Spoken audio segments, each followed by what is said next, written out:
learn how to play. I know it was today, but what time today? Well, why don't you try rehearsing it on your own? Ern, that's a very good idea. That's what I've seen enough, thank you. Cut. Very good, well done. In 2010, an idea I'd had for a very long time to make a drama about the early days of Morecambe and Wise finally happened. Sadie Bartholomew's Eric's mother. She seems to have been very much a driving force in his life. And I think she saw that he had a real talent, certainly for singing and dancing and for being funny. It started when they were little kids and flogged it around for decades before they made it. It was a story that not many people knew about, but what became very clear once we'd started was the huge affection still out there for Eric and Ernie. The whole country came to a standstill because they had to stay in on a Saturday night to watch Morecambe and Wise. Good evening, ladies and gentlemen, and welcome to the show. Yes, thank you, and good night. Well, I remember my mum saying to me when I watched it as a child, I'd be stony-faced, literally, and then she'd go, "Did you enjoy that?" And I go, "It's the funniest thing ever." There's no pear drops in there. There is, look, just there. Hop, hey, ho! Come on, I'll take it. I'm yet to meet any comedian who has ever said anything negative about their act. In fact, I've never met anyone who doesn't like Morecambe and Wise. What they went on to achieve was massive, but to fully appreciate the story, we need to go back to the beginning. Ho-ho! The boy's a fool. For my next trick.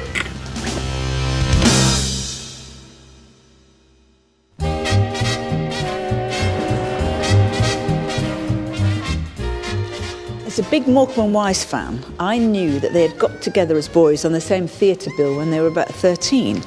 And I thought, why has nobody ever told that story? Why has nobody ever told the story of when Eric met Ernie?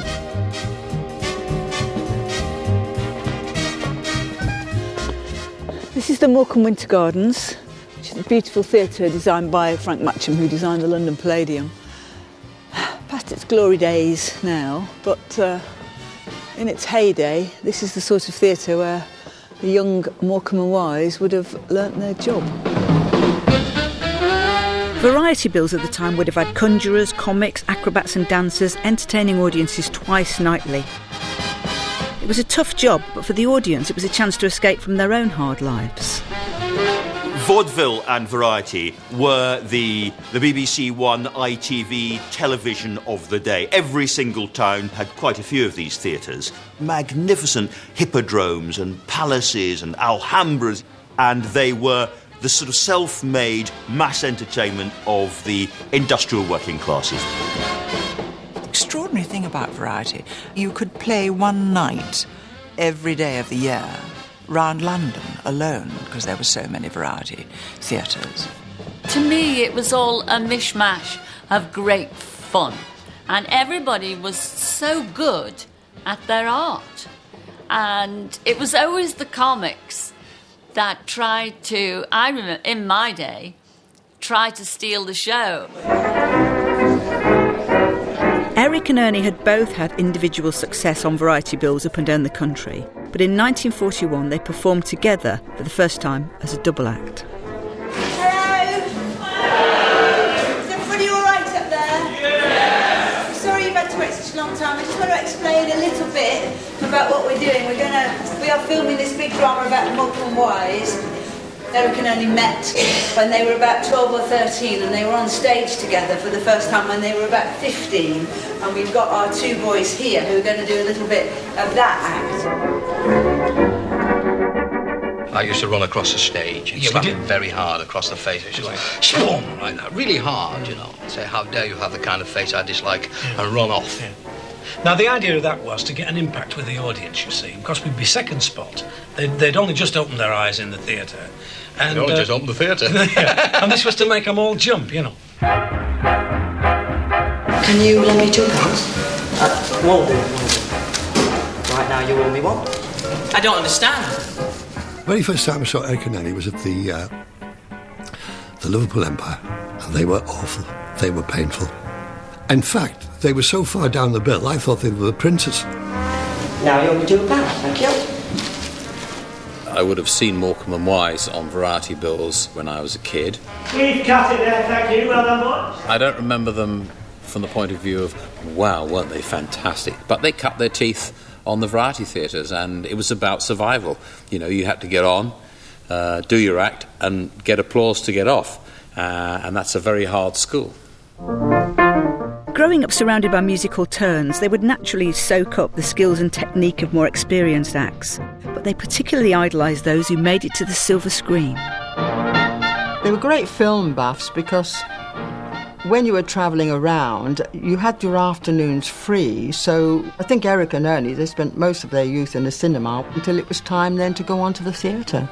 The influences on Eric and Ernie are very obvious ones over many decades, and it started with Abbott and Costello. Have you got 2 10s for a 5? Just so happen to have it. That's it. Now, And Elizabeth, I like her. she's a regular scalp, that's why. That's a woman that knows her stuff. Now, let's see, the baggage room is where? The baggage room is around here somewhere. Look, you know where it is? Just a minute. Right, what's wrong? Just a minute. $15 went south. Ernie once told me that they used to do their crosstalk as teenagers on stage. 1 for you, 1 for me, 2 for you. 2. How old are you? 36. 36, 37, 38. Oh, do me a favour. You're not going to do that old Abbott and Costello routine, are you? Oh, what? 36, 30. Good Lord. Anyway, I'm 43. Oh, 44. It always struck me that there was a touch of the Groucho Marx about him.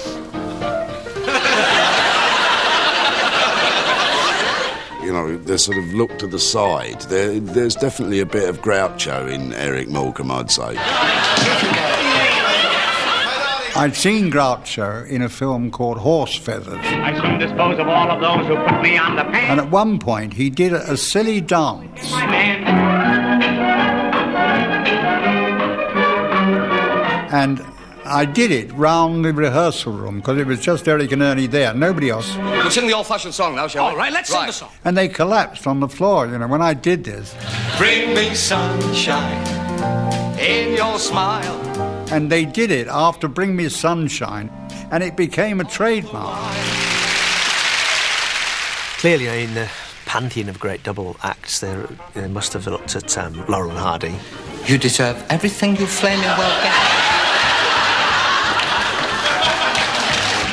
I know that Eric Morecambe only agreed to doing the In the Bed sketches because Laurel and Hardy done them. And said, no, we can't do it. I said, OK, I'll just say this and I won't say anything else. If it's good enough for Laurel and Hardy, it's good enough for you.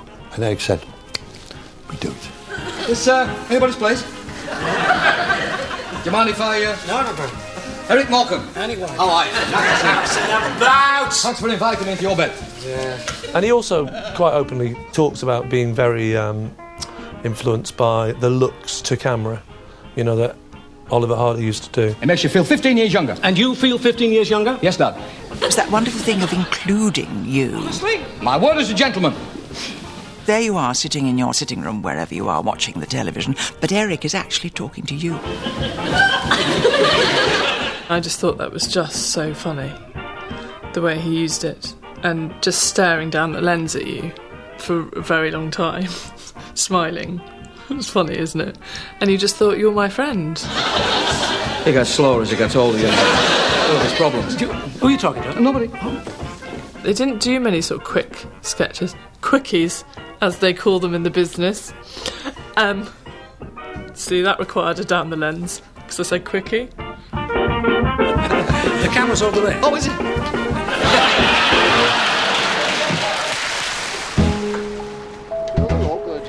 Eric had many influences on his comedy, but the person who had the most influence on his career was his mother, Sadie Bartholomew, the part I play, the driving force. Sadie, I think she knew that it would never suit him to have an ordinary run-of-the-mill job and to stay in Morecambe. I think she was very far-sighted because obviously it was borne out by events. She did exactly the right thing. Eric was Sadie's only child. Her life really revolved around Eric because there was nobody else. He showed no academic interest, But the ability he did show from being a very, very little child was he wanted to entertain. 4665. OK, very still and quiet everywhere, please. Action. But where she was, I suppose, arguably slightly pushy, You didn't really move on.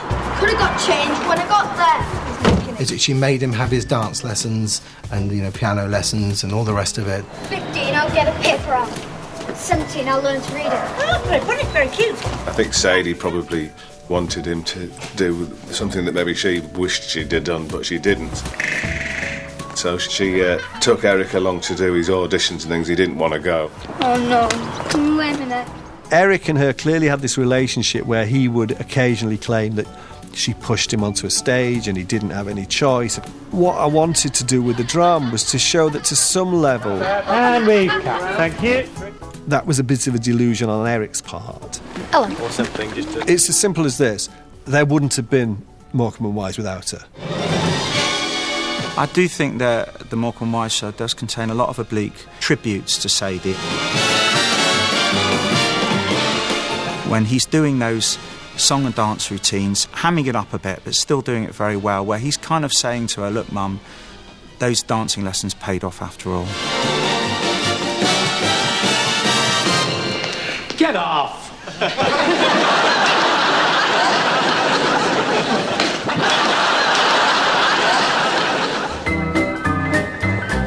Sadie played such a pivotal role in Eric's career, and when he teamed up with Ernie, she gave his partner the same support. Ernie, he was a child star from the age of 6. He worked with Tommy Hanley as the office boy, and he worked with Arthur Askey, and he did his first command performance for the Queen's parents. He did Run, Rabbit, Run. We're now going to start with our first act, the young Eric and young Ernie. I think Eric and Ernie, when they first got to know each other, they sort of looked at each other a little bit suspiciously because they were like the competition. And then, of course, later on, when Ernie hadn't got digs and Sadie said, oh, he can come in with Eric, we've got room. And then that was it. Ladies and gentlemen, welcome to this evening's entertainment. Let me tell you, we have got a show for you tonight. And she really did almost love Ernie like another son. He was the brother that Eric never had. What's that? A Greek urn? What's a Greek urn? About 30 bob a week. When Eric and Ernie were staying in this boarding house in Chiswick... Are we still talking about the birth certificate now? Yes. Ah, good. Because I found it for you. It was Sadie who went out and worked as a char lady. She was getting down on her hands and knees, scrubbing other people's floors. I found your birth certificate. So when people say, what did Sadie do for Eric? It wasn't just what she did for Eric, it was what she did for Ernie, and ultimately what she did for Morecambe and Wise. Name of father, George Arthur Thomas Morecambe.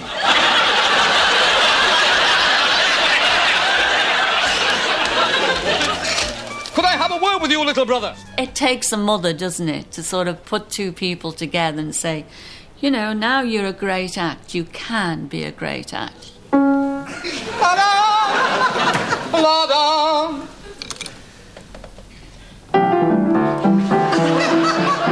And from that day onwards, they were to entertain millions and millions of people.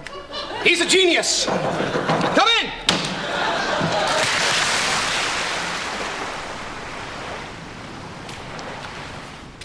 Variety had been struggling for some years, at least since the end of the war, but Ernie could see that television was the way forward, and the boys wrote to the BBC. They wrote, "Dear Sirs, we would like to give an audition for television if it could be arranged. We do modern crosstalk and song and dance. Awaiting your reply, Eric Morecambe and Ernie Wise." But the boys would have to wait 6 years before their wish was granted.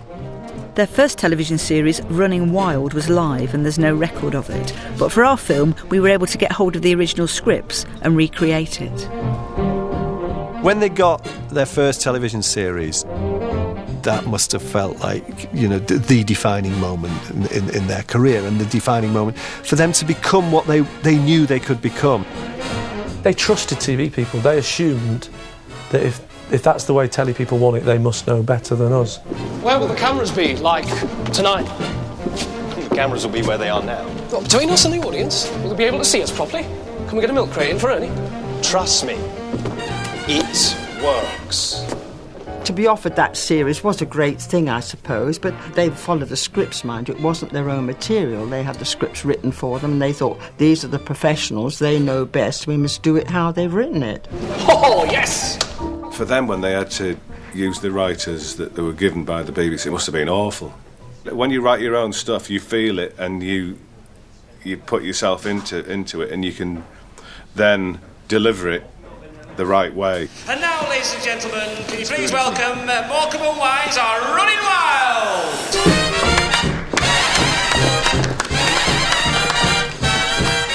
Good evening, ladies and gentlemen, and welcome to the show. Live from the famous Shepherd's Bush Empire. Oh, yes! I do think it was simply a case of it wasn't very good. It just wasn't that funny. We're from BBC Television. Yes, Eurovision. Eurovision? Eurovision yourself. You know, they were telling old jokes, recycling old stuff. In essence, Eric and Ernie on that programme weren't like the Eric and Ernie which we know and love nowadays. So this is the Running Wild script. It says 2nd of June 1954. That's not a bad joke. We've come all the way from Boot Hill. You mean Boot Hill, just outside Deadwood? No, Bootle, just outside Liverpool. That's not bad. They've taken away the essence of the live double actor and made them just telly, which is obviously a mistake, because what they'd had 20 years training in a live environment, and they've basically said, right, forget all that, we're doing something new now called television, and so that's obviously probably the reason it went wrong. It's the same now with stand-up. If you see stand-up on TV now that's specifically made for television, it's never quite as good. But things like Live at the Apollo, which is a camera in a theatre, it does work. They realised this 50 years ago. You can't just blame the writers and the BBC. But it's mainly your fault. And action! I think by common consent it flopped, or if it didn't flop, it just went slightly. The reviews the next day. Read that. Definition of a TV. The box that buried Morecambe and Wise in last night. You read it? I did. It was a disaster. It was a complete and utter disaster. I think Eric was more devastated than Ernie. The story goes, he carried that little cutting around in his pocket, you know. Cut. And moving on, thank you. Ernie reacted by quite sensibly locating part of the problem in the fact that they weren't treated seriously because they were seen as a couple of kind of hapless northern comics who could be manipulated into doing an act that wasn't them. The material wasn't them. One of the producers of the programme, Brian Sears, actually had his doubts from the start, and in fact at one point told them that the biggest problem was that they were from the wrong part of the country.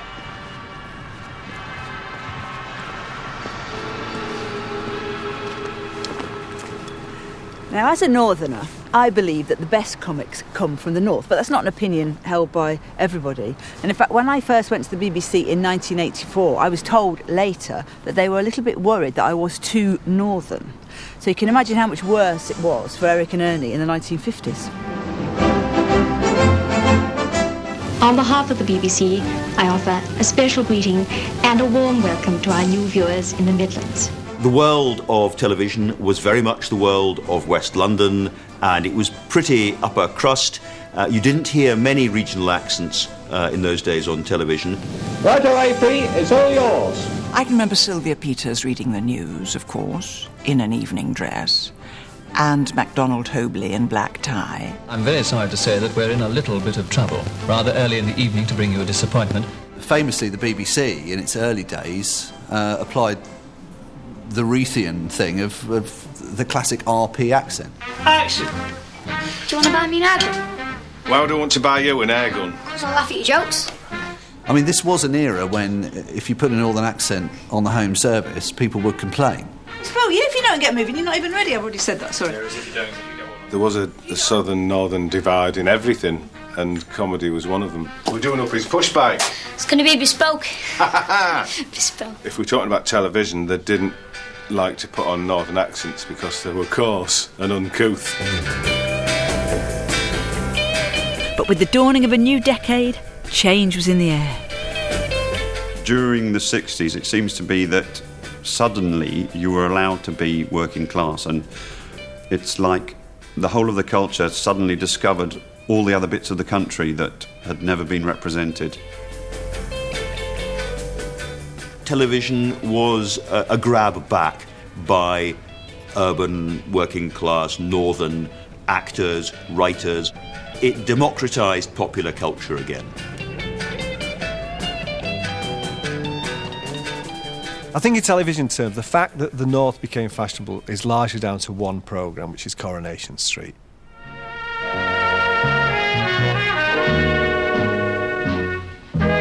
It said something about working class life, it said something about northern working class life, and it also said something about the change that was going on in the 60s.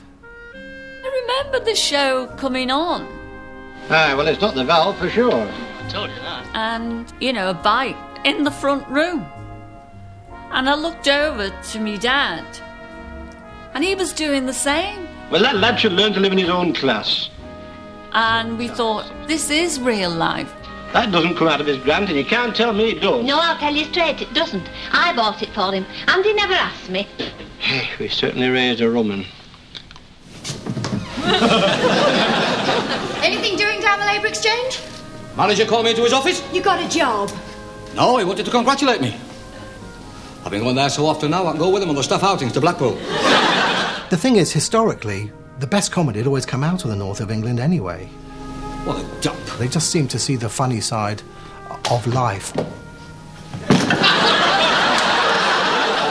That kind of musical and variety comedy was something that was a product of the Industrial Revolution, of all these people who'd originally come from the countryside being crammed together in these new industrial towns, entertaining each other in the face of enormous hardship.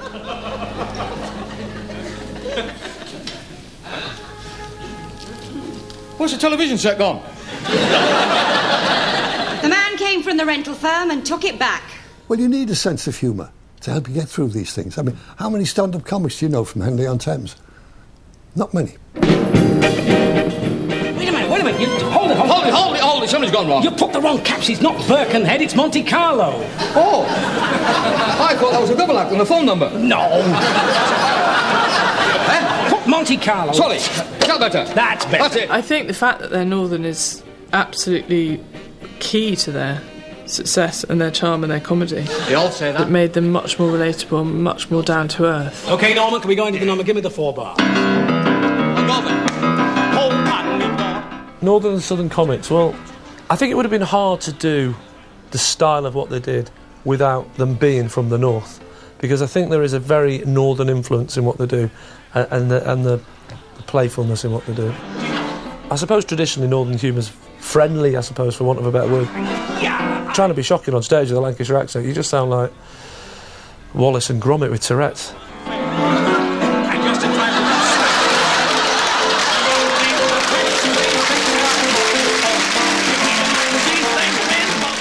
People like Morecambe and Wise broke the mould. Now, wait a minute. Norman. And opened avenues for even people like myself to appear on television.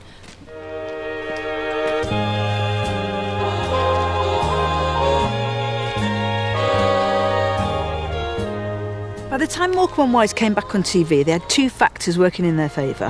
One, by the early 60s, it was OK to be northern. We had the Beatles, we had Tarby, we had Doddy. And the other thing was they had all those years and years of live experience behind them, so they knew exactly how their act worked. And this time they realised what they needed to do to translate it to TV.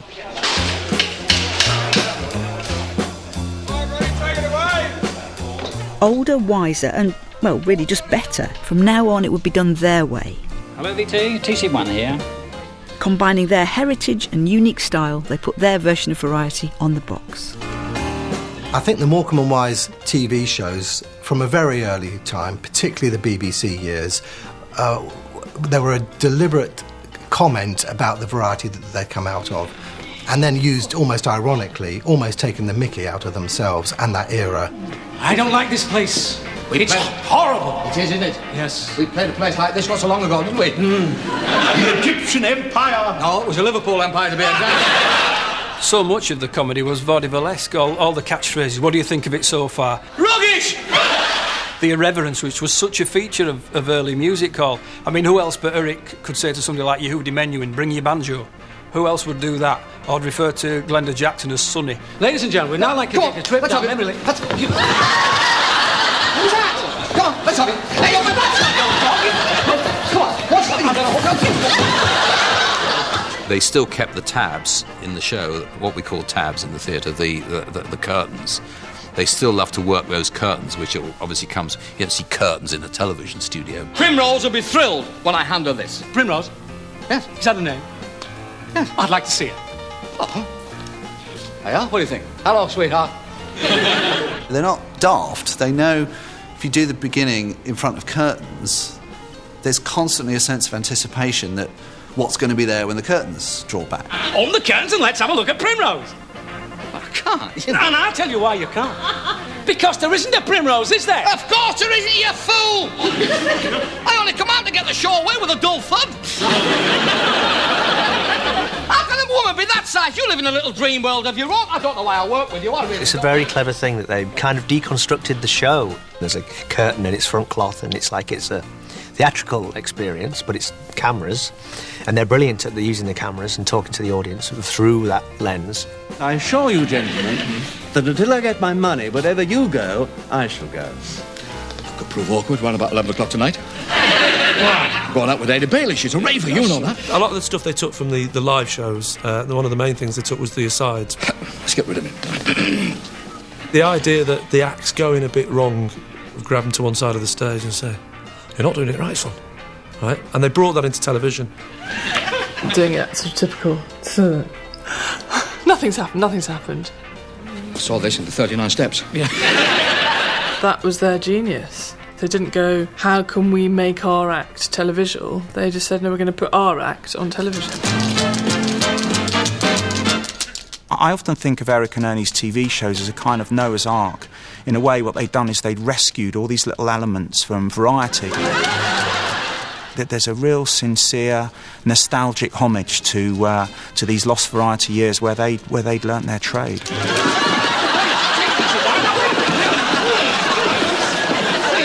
But it wasn't just this new understanding of how their act could work on television. Running Wild had highlighted the significance of trying to find the perfect writer.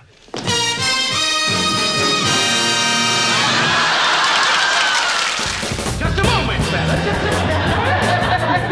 What's going on? What are you going in the tent there with the girl? It's in the script. Sit and Dick with goes into tent.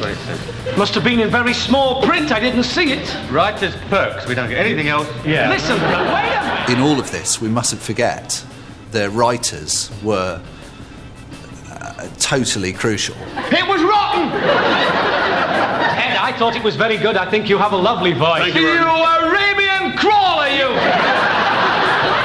Dick Hills and Sid Green, and famously Eddie Braben, were sort of 50% of the success of it, really. The way that Eddie Braben came to write Eric and Ernie's TV shows came out of a near tragedy, which was Eric's first heart attack. He was told to take 3 months off. He decided to take 6.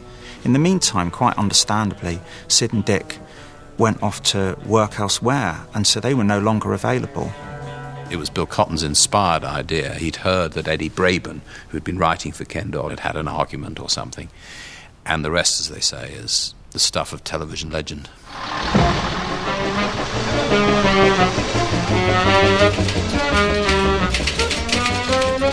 I firmly believe that you've got to know how to write gags, as I did. I did nothing else for 10 years, and then evolved to writing sketches. And when I more or less got the knack of writing sketches, all that training over the 10 years of writing gags came in terribly handy. We can improve on what other people have written, and then, you know, we can make it better probably, but when you've actually got no idea and you have to sit down and think of it, that's the hard bit. That's the gift. That's what it's all about. With Eddie, he thinks of things that we think are very funny, and I only wish to God we could think of. But we can't. Today, 42 years later, Eddie Braben has come out of retirement to revisit the place he met Eric and Ernie for the very first time. When I first came here, I was very nervous, very apprehensive. I said, can I have a key, please? She said, which show? I said, Morecambe and Wise. She said, name? I said, Eddie Braben. Right, just a moment. And then, 6 months later, it was just as crowded. I came over, she spotted me, she said, morning, Eddie, here's your key. And I thought, I've made it. Now, I do remember coming here. This was the time of nervousness and not knowing what was going to happen. Bill Cotton's office. Yeah. Yeah. That's the room.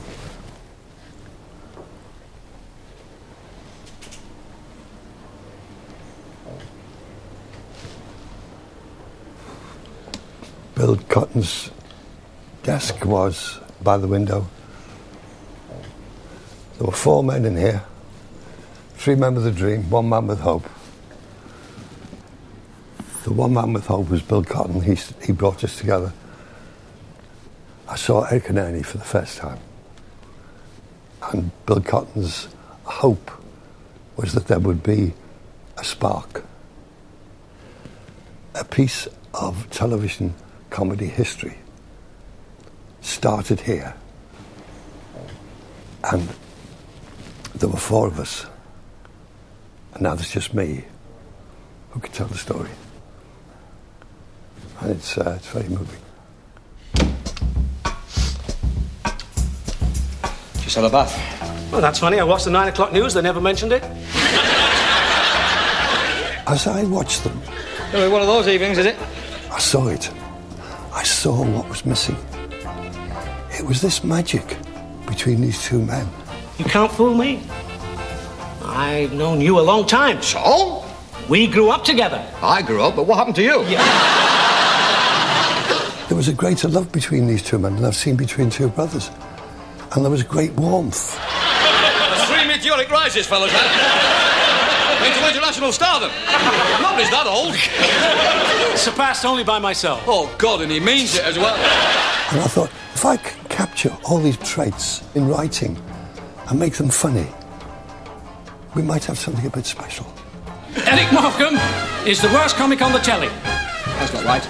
So he says. You can't with the Times. You never said telly on the Times. Don't they? Small screen or the box. It says telly in this because it's a special edition. I would say this as a writer, I don't think you can underestimate Eddie Braben's role in drawing out those 2 characters and creating a comic persona for them. Eddie Morecambe is the worst comic on the telly.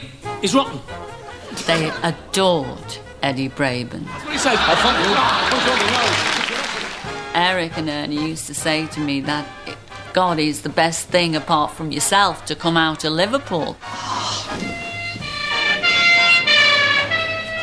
He's not going to sell much ice cream going at that speed, is he? We sort of felt that we knew them because we'd seen them at home in their flat. We'd seen them in bed together. Red tint in the sky. Yeah. It's going to be a lovely day tomorrow. Yes, for some, but not for you. Why not for me? That red tint in the sky. Yeah? The bank's on fire. I think that's part of the reason why they became so incredibly loved. And that was one of the major elements that Eddie Braben brought in. Now, about my play. This is a most memorable brandy. I wish I could say the same about your work as a playwright. It was a brilliant idea that Ernie was a frustrated playwright, full of self-importance about the great works he was creating. As a matter of fact, this play is the finest drama what I have ever wrote. The idea of making Ernie the egotistical writer was based unknowingly on me. The finest drama what you have ever wrote? That line, actually, the play what I wrote, I hesitated over that. In my opinion, this boy here, in a few years' time, could be another Ernest Hemisphere. He's shooting himself in the foot every time he says it, so I kept it in. And the way it caught on was quite astonishing. Hold on a piece of butter! Eddie gave them a whole new dimension to the kind of comedy that they did. What did I get it for? You got it? It says here in brackets, for services to literature. She's given it to me for those plays what I wrote. What else? And created some of the greatest television we've ever seen in this country. So, Morecambe and Wise have this wonderfully polished double act. They have this brilliant writer who understands them, gets their relationship, uses it as part of the comedy. They're on the BBC, they're in colour. It's their golden age. Sit back and enjoy it. Oh, we ain't got a barrel of money. Maybe we're ragged and funny, but we'll travel along, singing a song side by. My favourite Morecambe and Wise sketch was the one where they're on the stools, and the stool that he's on goes much higher than the other ones, and then they start going up and down a bit like the trumpets. You know, when you get that on a trumpet. That's it. You know, you don't get props so much like that anymore. Altering the heights of what you're sitting on has always amused me.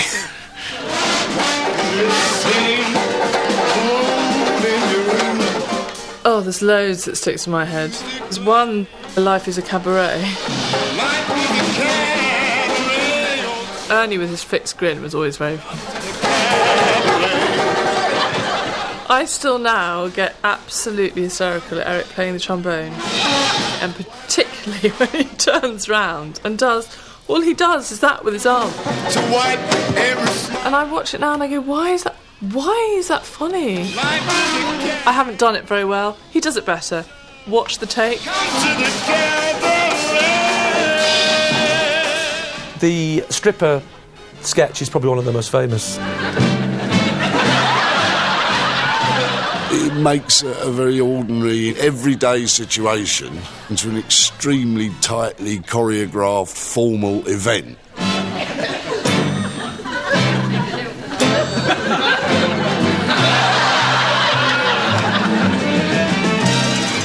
The kitchen routine, he always used to get slightly upset if he watched that because he says, I come in too soon mixing the eggs.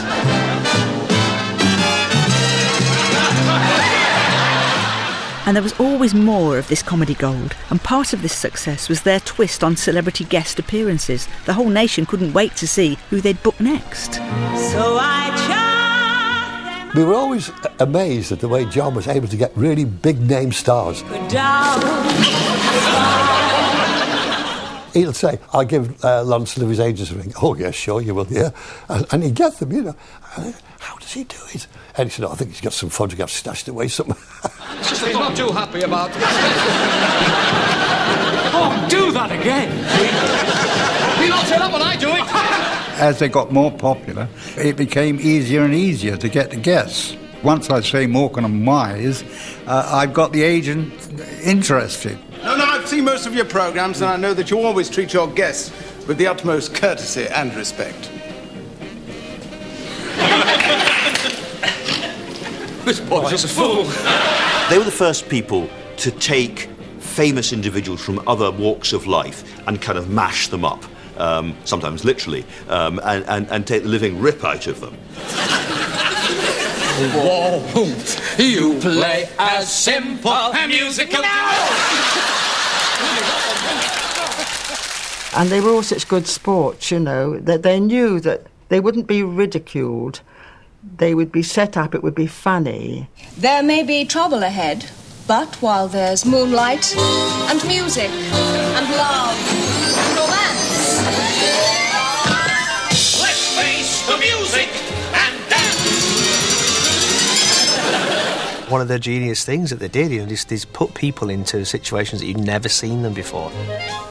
You don't see Angela Rippon dancing about. She's a newscaster. You know, it was extraordinary to see these things. We see a lot of people out of their comfort zone doing other shows at the moment, but in them days it was unbelievable. The equivalent now would be to see the Queen on X Factor. All men are fools, and what makes them so is having beauty like what I have got. I used to love watching him when Glenda Jackson, who who was this very straight, award-winning actress, she'd find it very difficult not to corpse it. You have a plan? Leave me alone.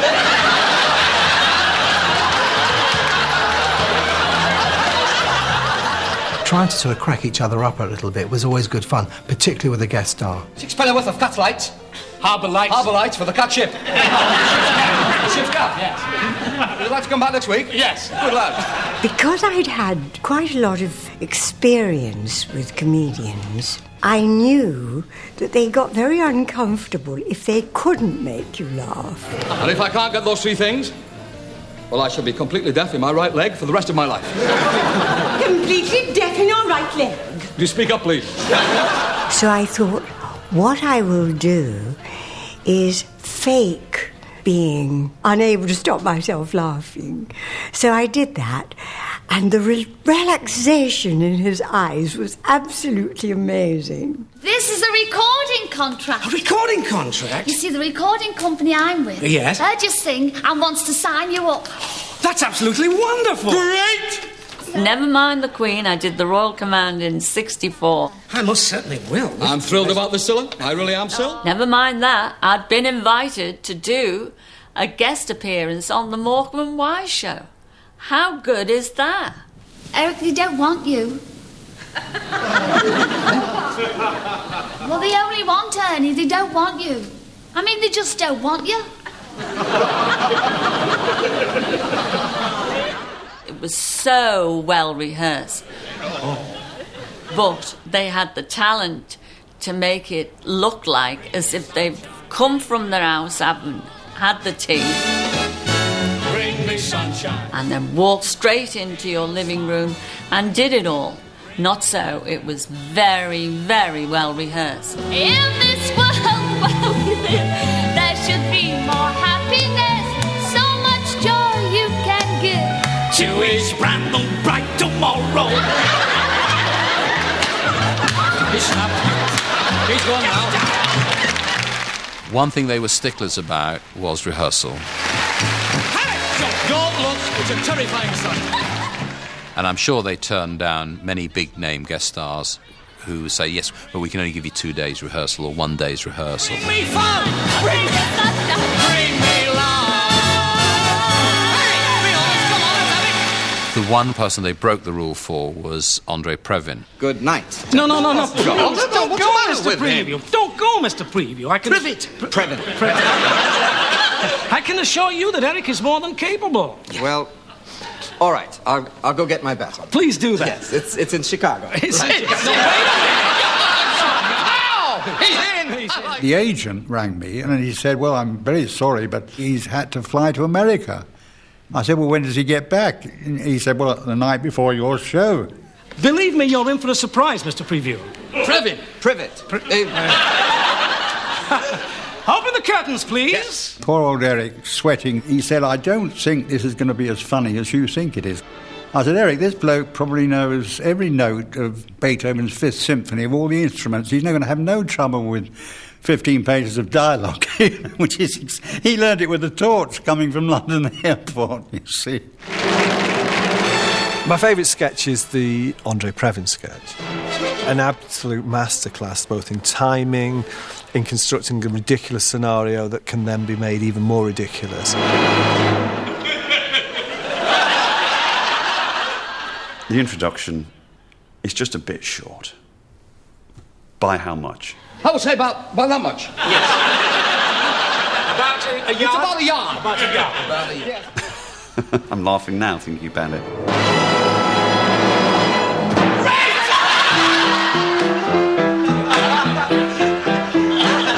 Everyone always says that line of, I'm playing all the right notes, but not necessarily in the right order. But there are other lines in that sketch. There's a beautiful moment when Eric's playing the piano badly, and he looks up at them, and he just... the delivery of the line of saying... Something wrong with the violins? No, there's nothing wrong with the violins. That's only your opinion.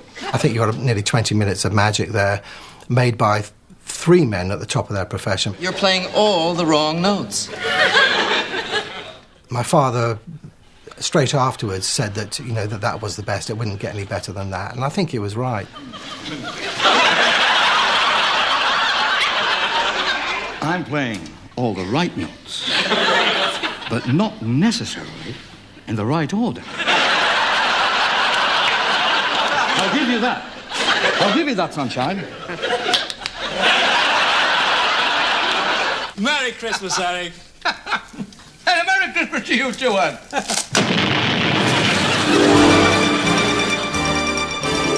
There was one time of year that became synonymous with the name Morecambe and Wise.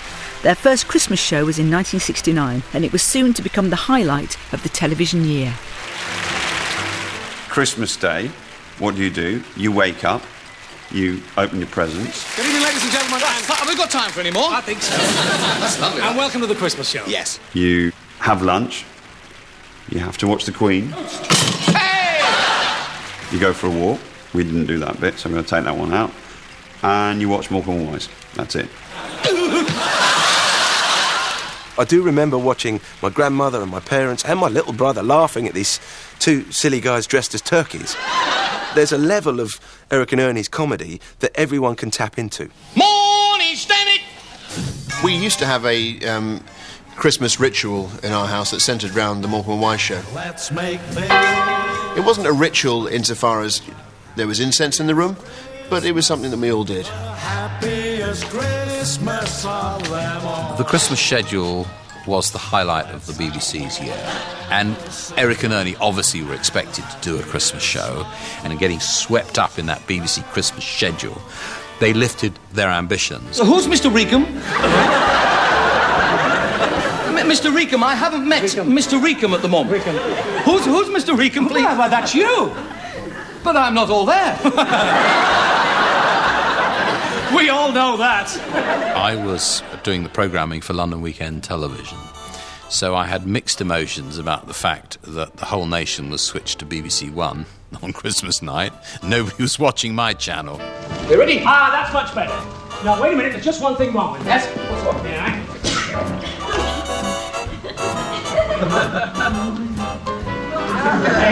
More than wiser, because I am. The routine was that we had a family Christmas here. There was always about 14 of us every Christmas. And afterwards, we would watch the Morecambe and Wise show. You've almost got it right. There's one little thing missing. It was that. Ernie would say, let's go home and pull up the drawbridge, because they'd done the TV a week or so before Christmas, so we could go and collect the relatives and we could have a normal Christmas. We just go straight into the dance. Melody and F. You know that? La da da da la da da da da da. No, great variety acts. Finish on that. Yeah, we start slowly and then we build up to a high speed. OK, here we go. We've got the flickers going. The thing that always struck me as slightly weird but wonderful was that he would just fall about laughing at the show. And at the end of it, he'd always just turn around and just say, Ernie worked really well tonight. Fabulous, that. Which is interesting, because it reminds me of Stan and Ollie, Laurel and Hardy, because Oliver Hardy was like that. He'd always just say, oh, Stan's brilliant, you know, I'm watching them, and he'd look at his partner.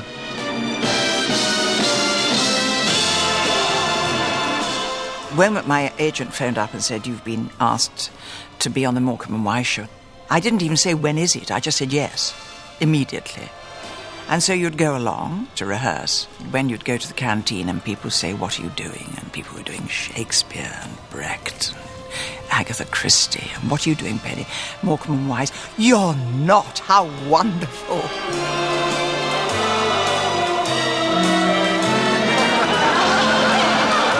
The only thing we didn't rehearse was the coming down the staircase. Eric had told me that there would be a staircase that wasn't finished, and the last step or two would not be there.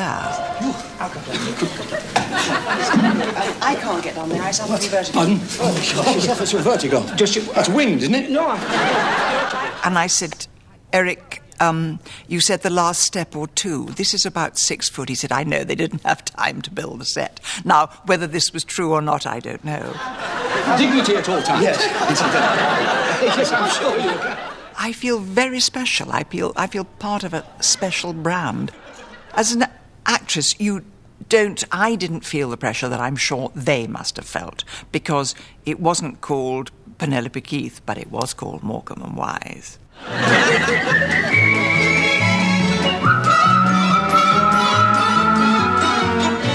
Every year it was a battle to make the one they were doing as good or better than the previous one. You always had this sort of goal that you had to aim for, and there was always that worry attached to it, you know, will we pull it off? A phone call in the early hours of the morning saying, do you know you had 30 million viewers last night? It was something I had to come to terms with. It was scary, it was frightening. And you battled it to keep...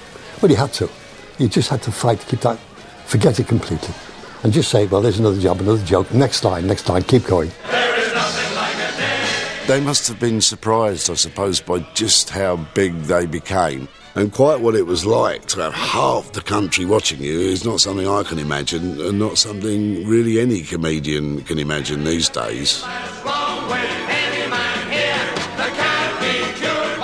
It sounds slightly over-emotional to say it, but I'm incredibly grateful to them for what they brought. For any Morecambe and Wise fan, it's never... I think we're all... it sounds ridiculous, but I think everyone will miss it and always will. There is absolutely nothing like the frame of day.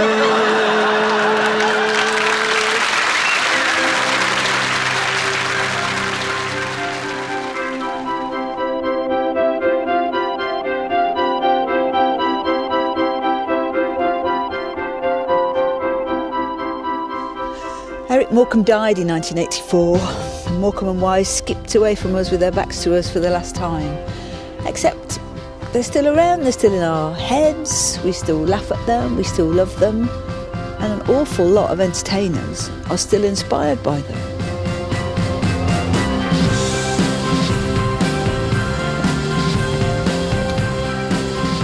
Lend me those glasses for a second.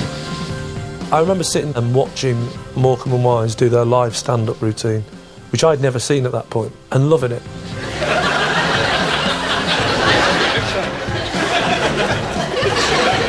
I'll just turn this way at Morecambe when I've got these sort of glasses on, sorry. Hey! That sort of gave me that extra push to get going with it and start the comedy. More looks edible von Guzzlebucket. I'm Starvington Stations. Yeah, Hungalos, Muckmungalos. I remember being in a meeting when I first was in development for a show. I said, I want to look to camera within a sitcom, and then 3 comedy executives just stared at me and went, I'm stuck! I'm not supposed to be my tricks, that just stitches on the floor! I'm stuck! Watching Morecambe and Wise, remember that being a real release of going, I can see some silliness and people are silly, and so maybe one day I can be silly. Hugh and I, there was a sketch we did called Gossard Wonderpants. When you are wearing these pants, you can't run. You can barely move. 10 minutes from here to that doorway. Which is effectively just one long tribute to Morecambe and Wise, I can now admit. What was amazing, and you couldn't have known it beforehand, before doing a show like that, was this sort of love coming back from the audience. The love that they had for Morecambe and Wise. I knew I wanted to do a one-man play. I wasn't sure what I wanted to do it about, actually. And people all my life have said, God, you look like Eric. So the idea started there, and it was a toss-up between Eric Morecambe or Joseph Pujol, the flatulentist of the 1800s. And thankfully, I think we made the right choice. The legacy of Morecambe and Wise is sort of seeping into other areas of culture and other areas of the arts. I wanted the drama to be a celebration of Eric and Ernie. The moment I started looking at the various pieces of research and so on about Sadie's role in their lives and how they got together at a double act, I got very excited and I thought, I can't not do this, really. Look who the wind's blown in. Father Christmas must be close. One of his little helpers is here already. Oh, at least say hello before you do your routine. I was checking my emails and it had the usual spam. It was going down this list of spam, basically. Then it was like Victoria Wood, then spam. I'm like, hang on a minute. Well, there's always room for you here, Ernie. Oh, yes, there's always room for Lily White. Expect I'll be sleeping in the coal bunker. But no, it was Victoria, and she just said, we'd really like to do a film about Eric and Ernie's early lives, and can we meet sort of ASAP to discuss? You really looked at him to begin with, did you? You kind of, he had Well, to win your He heart. was so positive, you know. You don't normally meet someone, which was at the bank hall in the morning, you know, when everyone was putting their books down, and say to your partner, this is the girl I'm going to marry, which is a little bit unheard of, you know. And action! Ernie, you're missing your best mate, Arthur Askey's on. There you go. Interest never stops, and I'm amazed at the way people remember them and remember things that were in the shows. You know, I can meet people out shopping, getting my groceries, and people will stop me and start saying, oh, you know, you are Eric Morecambe's wife, aren't you? And have a conversation about them.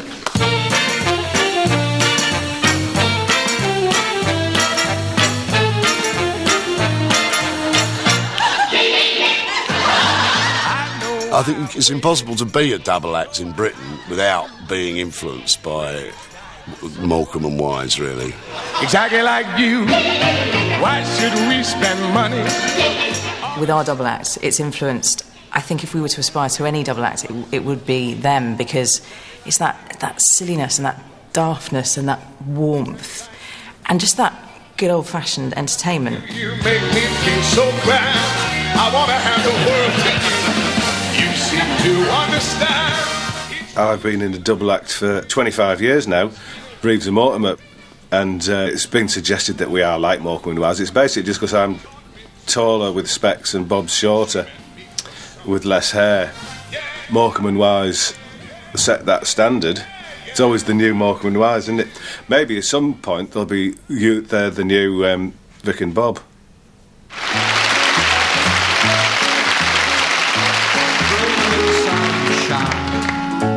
In your smile. Trying to define the greatness of Morecambe and Wise is a fool's errand, really. They were original, extremely lovable, extremely funny. More happiness, so much. They did bring an absolute silliness, escapism and joy. Me happy through the years. Their comedy, I think it's fun, it's beautiful. There's no cruelty in it, there's no malice, and if there is, it's done with such affection. Your arms be as warm as the sun. Across the board, what everyone really loves about them is the fact that it's feel-good comedy. You come away from watching a Morecambe and Wise show just with a smile on your face. Bring me sunshine. They were just funny. Their performance is their legacy. And why wouldn't it be? In this world where we live. I really do not have any idea why Morecambe and Wise worked, but I'm so pleased it did. Bright tomorrow, make me happy. How's this for an ego trip? Sometimes I can see a group of people at a bus stop. I think to myself, you may not know it, and you don't know me, but at some time in your lives, I've made you smile. If anyone said to me, I actually don't like Morecambe and Wise, I would judge them as a person. If my wife had said to me the night before my wedding, oh, I forgot to tell you I don't like Morecambe and Wise, I cannot guarantee that I would have turned up the next day. Sorry to let you know like this, but... When you feel down, try positive thinking. Left us with a legacy, so that's all we can say. Shirley Bassey. Shirley Bassey with the boot. Coming down the steps with the boots on. Don't wear a frown. You used to throw things up in the air and have a bag and kick the bag. I like the grapefruit ones where they sort of squeeze it through, you know. They were good. Instead, you've got to look. Whenever I hear an ambulance go past, I always do the, he's not going to sell me any ice creams going that fast, you know. And I work in a hospital now. Thinking, positive thinking, we'll get together in life. You'll like this. Oh no, that was Paul Daniels. You'll like this, not a lot.